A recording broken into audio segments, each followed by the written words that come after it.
going to start off with a little bit of kirtan meditation, a little bit of chanting.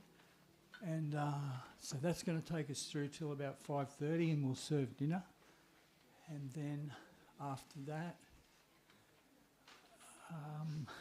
we're going to have another short meditation before our special guest, our friend Acharya comes on to talk about, I think the topic is the real purpose of yoga and meditation. So very wonderful topic. And there'll be an opportunity to ask questions if anybody's got any questions. And then we'll finish out the evening with more kirtan meditation. So if anybody, I think the meal that we're serving out is vegetarian. So if anybody's got some special that doesn't exactly fit what you'd like to eat, then just let the people bringing the food out know, and they'll make some kind of adjustment. Okay, so I'm not sure how many of you have done kirtan before. Kirtan is chanting meditation. We'll be chanting some very beautiful yoga mantras, spiritual sound vibrations. And as we're doing that, you don't need to struggle to focus that much. It's a very relaxing form of meditation. Just sing along if you like, listen if you like, however you like to do it. But it's nice to sing if you can. And so some of you here know what's going on, know how to do it. So anybody who hasn't done it before, just follow along. I'll be singing first, and then people will respond. So we'll go back and forward like that. Okay, so I'll start and we'll... Okay.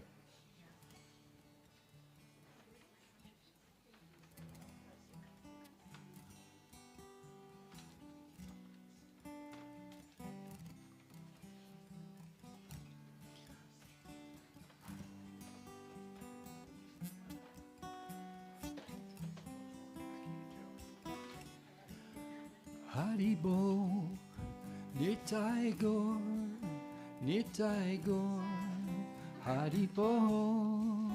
Your turn. Bo, Nitai Gaur, Nitai Gaur, Haribo, Haribo, Nitai Gaur, Nitai Gaur, Haribo, Haribo. Nitai Gaur, Nitai Gaur, Haribo, Haribo, Nitai Gaur, Nitai Gaur, Haribo, Haribo, Nitai Gaur, Nitai Gaur, Haribo, Haribo, Nitai Gaur, Nitai Gaur, Haribo, Haribo, Nitai Gaur, Nitai Gaur, Haribo, Haribo, Nitai Gaur, Nitai Gaur, Haribo, Haribo, Nitai Gaur, Nitai Gaur, Haribo, Haribo, Nitai Gaur, Nitai Gaur, Haribo, Haribo, Nitai Gaur, Nitai Gaur, Haribo, Haribo, Nitai Gaur, Nitai Gaur, Haribo, Haribo, Nitai Gaur, Nitai Gaur, Haribo, Haribo, Nitai Gaur, Nitai Gaur, Haribo, Haribo, Nitai Gaur, Nitai Gaur, Haribo, Haribo, Nitai Gaur, Nitai Gaur, Haribo, Haribo, Nitai go, Nitai go, Haribo, Haribo, Nitai go, Nitai go, Haribo, Haribo, Nitai go, Nitai go, Haribo, Haribo, Nitai go, Nitai go, Haribo, Haribo, Nitai go, Nitai go, Haribo, Haribo, Nitai go, Nitai go, Haribo, Haribo, Nitai go, Nitai go, Haribo, Haribo, Nitai go, Nitai go, Haribo, Haribo, Nitai go, Nitai go, Haribo, Haribo, Nitai go, Nitai go, Haribo, Haribo, Haribo, Nitai go, Nitai go, Haribo, Haribo, Nitai go, Nitai go, Haribo, Haribo, Nitai go, Nitai go, Haribo, Haribo, Nitai go, Nitai go, Haribo, Haribo, Nitai go, Nitai go, Haribo,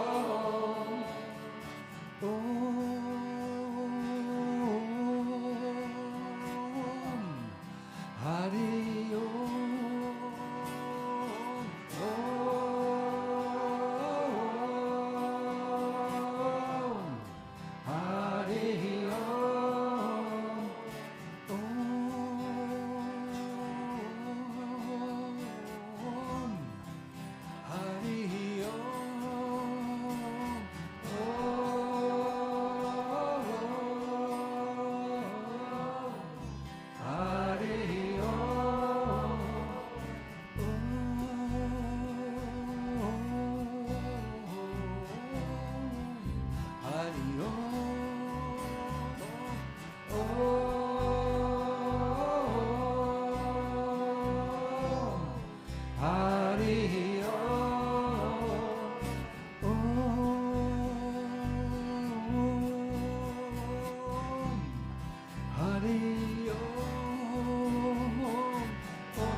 Hari Om,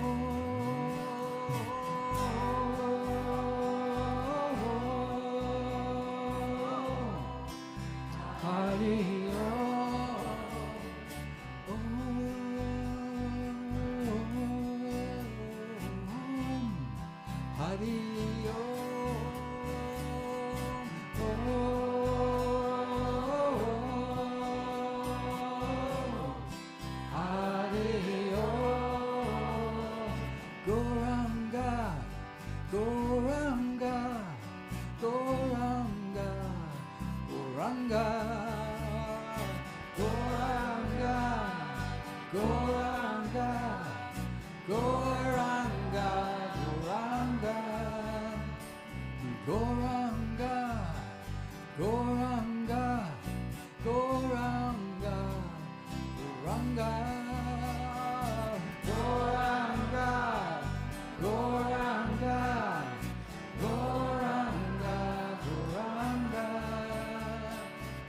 Goranga,